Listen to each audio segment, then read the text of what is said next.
Agora iríamos seguir um período de debate. Quem quiser colocar questões aos dois oradores, façam favor.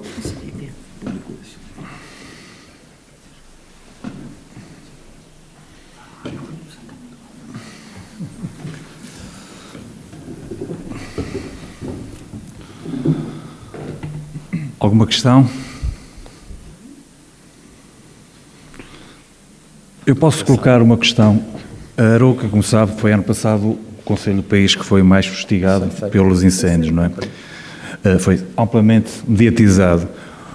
O que eu pergunto é o seguinte: lembro na altura vários políticos diziam que em Portugal há uma indústria do fogo. O que é que você tem a dizer a essa expressão que se utilizou muito e continua-se a utilizar, a indústria do incêndio em Portugal?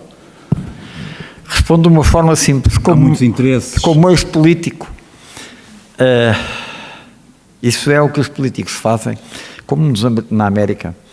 Sabe como é que na América chamam o uso dos aviões? Não.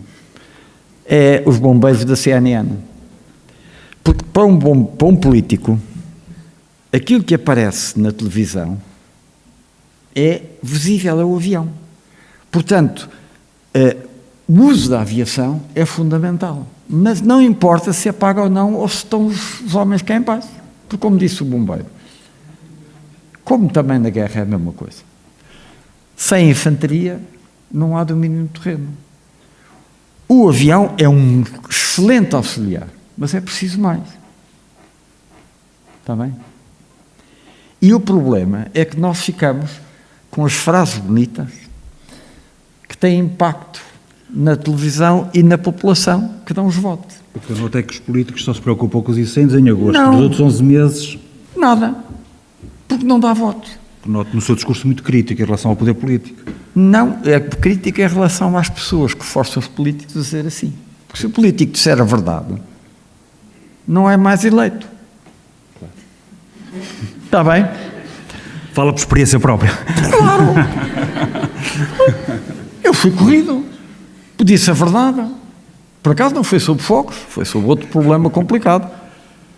No meu concelho havia 20 mil fogos vazios. Eu disse que não se podia construir mais, agora há 47 mil. O lobby do botão. Não, o grave é que nós devemos lá fora, por causa das casas que não se vendem, das mais-valias que foram pagas, com dinheiro emprestado, 186 mil milhões. Quem é que paga? E dizer isto, correram comigo. Foi só, não houve mais nada. Se o político disser a verdade, se o político aparecer a público, isto é uma questão de educação. E aqui nos fogos é a mesma coisa. É preciso dizer a verdade e ter a coragem de ser corrido. Está bem? O problema é a profissionalização dos políticos, não é? Como alguém diz, Não, muitos dos políticos não têm vida para além da política e por isso têm que dizer o que o eleitorado, a clientela quer. Mas repare, sabe porquê? Porque há do político que vive, que sai no seu emprego, porque quando vai para lá e faz serviço público, depois já não é promovido. Mas o problema, infelizmente, é que em Portugal e em muitos países, cada vez mais se afunilou. Claro, mas a culpa é da malta. Pois. Malta toda. Somos todos que somos responsáveis. A sociedade civil. Claro. A sociedade civil não reage. Isto que se passa aqui também se passa nas ONGs. Passa-se aqui. Quantas pessoas deste concelho estão nestas associações? Claro. E quantas das pessoas que estão nas associações vão lá? Eu tenho uma associação, fui líder durante vários anos, agora estou velho já demais para aquilo, porque aquilo exige muito trabalho, exige ir para o Alentejo, para Coimbra, para não sei onde, para ando sempre a correr. E já tenho idade para estar a beber o meu copo e a ouvir boa música, em vez de andar a correr. O problema é que são 7 mil sócios, deviam sempre mais. Temos prémios, sei lá, fui receber prémios de todo lado, até ao Japão. Mas dos 7 mil sócios vão votar 20. Eu tenho 50 votos, porque era conveniente para as Siemens que nós fôssemos a favor da energia nuclear. Inscreveram 50 funcionários das Siemens para fazer mudança da direção. E a gente andou uma noite inteira, todos os carros da Amaralha da direção a recolher sócios para ganhar por 2 votos. Mas isto é o país que temos. É preciso mudar. Vocês têm que mudar isto. Nós todos temos que mudar isto.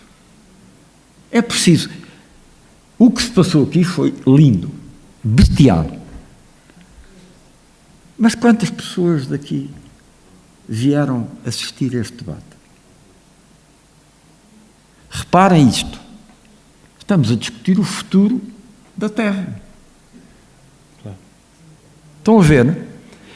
É preciso mudar. E como eu costumo dizer, não é de velho que se torce o pepino, é de pequenino. São os jovens que têm que ser educados. E nós temos a responsabilidade, eu já só de educar os netos e agora a caminho dos bisnetos. Mas há aqui muita gente que tem filhos e netos, jovens. Torçam-nos. Está bem? Ok. Alguma questão mais? Está ali o senhor por sua cerca, José Cerca.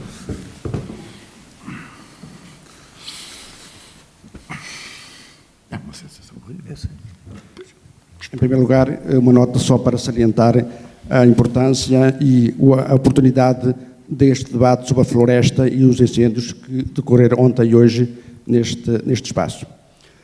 O Sr. Dr. Sequeira falou no abandono das terras como uma das causas para os incêndios. Sabemos muito bem que cada vez mais há terras abandonadas. Sabemos muito bem que existe legislação para a limpeza dos solos. Se hipoteticamente colocássemos nos pratos de uma balança o abandono e a falta de limpeza dos terrenos e no outro prato as condições meteorológicas, qual delas teria mais peso para o surgimento e propagação dos incêndios?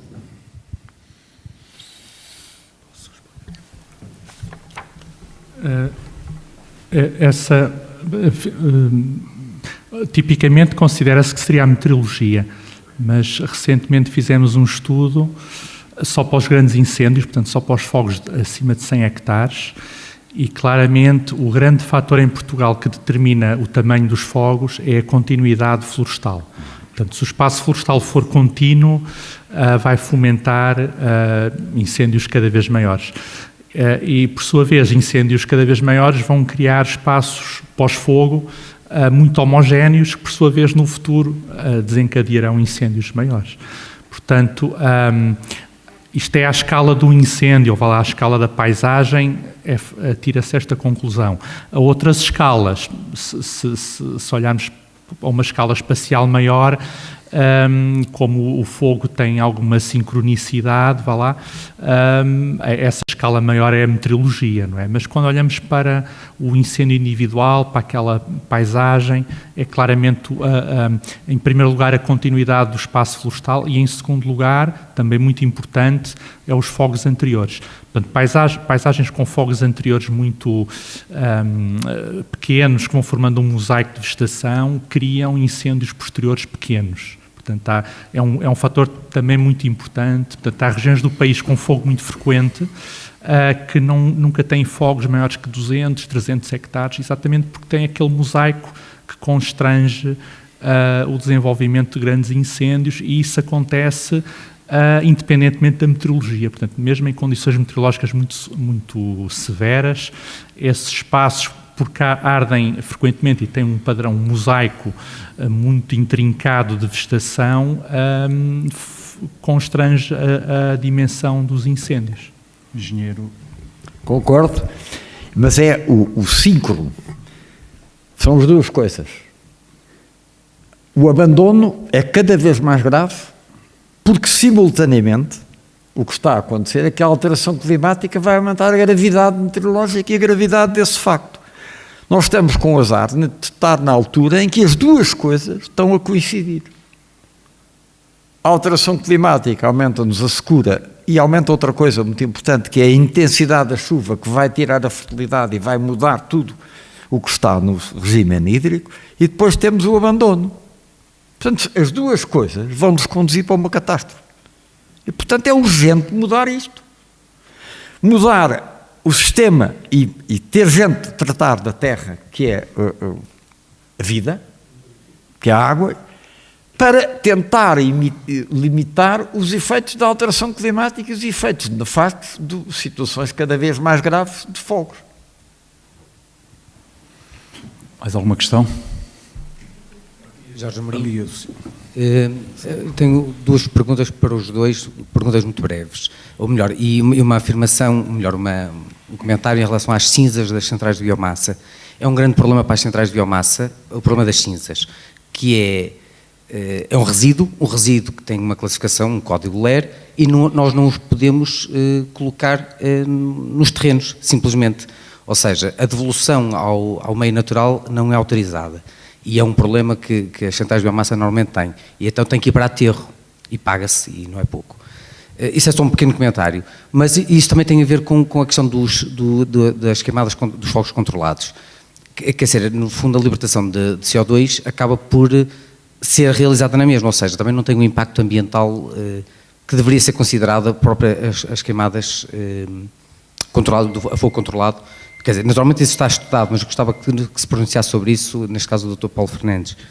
Em relação ao Dr. Eugénio Sequeira, a questão dos licenciamentos melhor, não é a questão dos licenciamentos, a colocação dos depósitos de água e manutenção de depósitos de água, não necessariamente os depósitos de água de combate a incêndios, a retenção de água, portanto a alteração dos recursos hídricos, por um lado incentivou, por outro lado isso requer um tipo de licenciamento que é uma dificuldade muito grande e que mexe com outros interesses, não só das regras, mas mexe com outros interesses, e temos os institutos que dificultam normalmente toda a intervenção dos recursos de água.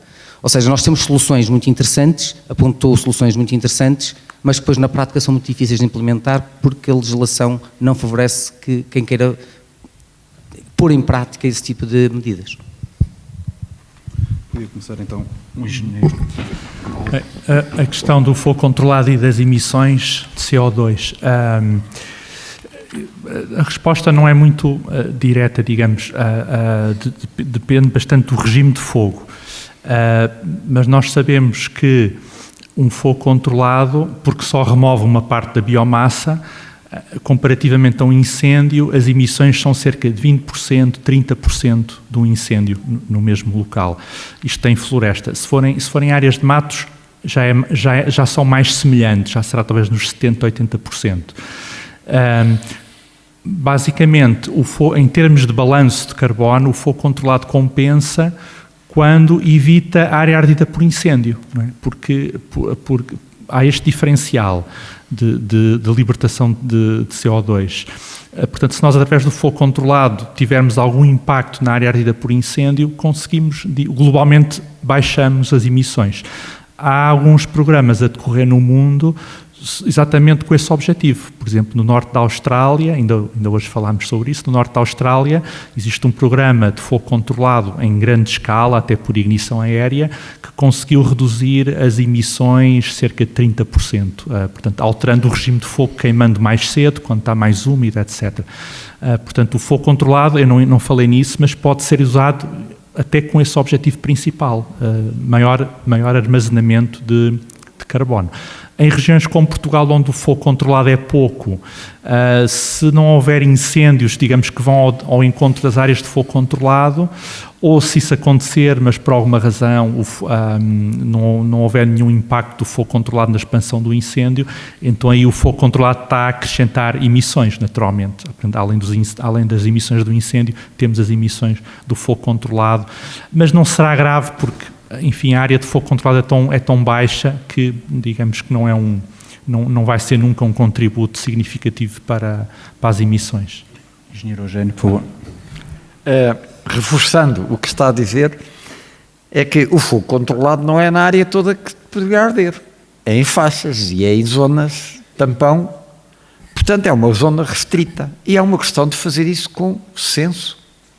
E se fizer isso, o fogo controlado é 20% na área, mas não se faz na área toda que ia arder. É muito menos. Há outro processo de fazer que tem um impacto, mas é preciso medir também o efeito. O destroçar da vegetação, deixando-a à superfície, reduz o risco de fogo muito grave, mas tem que ser feito com cuidado e tem que se ver o consumo de energia gasto para fazer isso. Tem que ser medido, mas tem que ser medido também comparando o efeito que tem ou não tem na acumulação de carbono na matéria orgânica. Quer dizer, a experiência que nós temos é que a não lavoura, não mexer da terra, e usar tecnologias diferentes com a sementeira direta, por exemplo, nós conseguimos em 20 anos aumentar o teor em matéria orgânica do solo de 0,3% para 3,5%. Aumentamos 13 vezes. Isto em termos de carbono é uma coisa maluca, não é? É uma coisa que nunca ninguém diz, é que 5 vezes o carbono que está para cima da Terra está para baixo da Terra. E o desaparecimento do carbono debaixo da Terra é muito menor num fogo controlado, porque a temperatura do fogo é muito mais baixa do que num fogo real, e que não ficam a arder as raízes, porque é fogo controlado. Tudo isto tinha que ser quantificado, e era necessário que as técnicas dos solos acompanhassem estas tecnologias, que já há dados, o Rico teve a dizer que tem dados sobre isso. Era muito importante que esses dados tivessem. Até disse uma piada, porque eu trabalho com o Francisco. É o presidente da Assembleia Geral da Liga para a Proteção da Natureza. E não sabia que ele tinha esse trabalho. Fizemos um trabalho sobre o impacto do fogo na Serra do Algarve.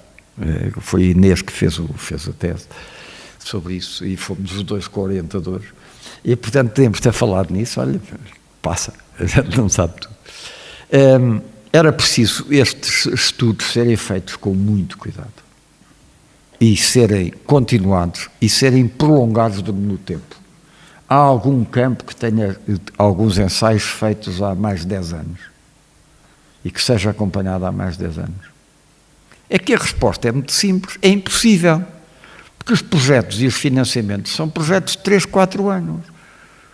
O que este tipo de problema exige projetos de 20 anos, 30 anos. Onde é que estão locais para o fazer?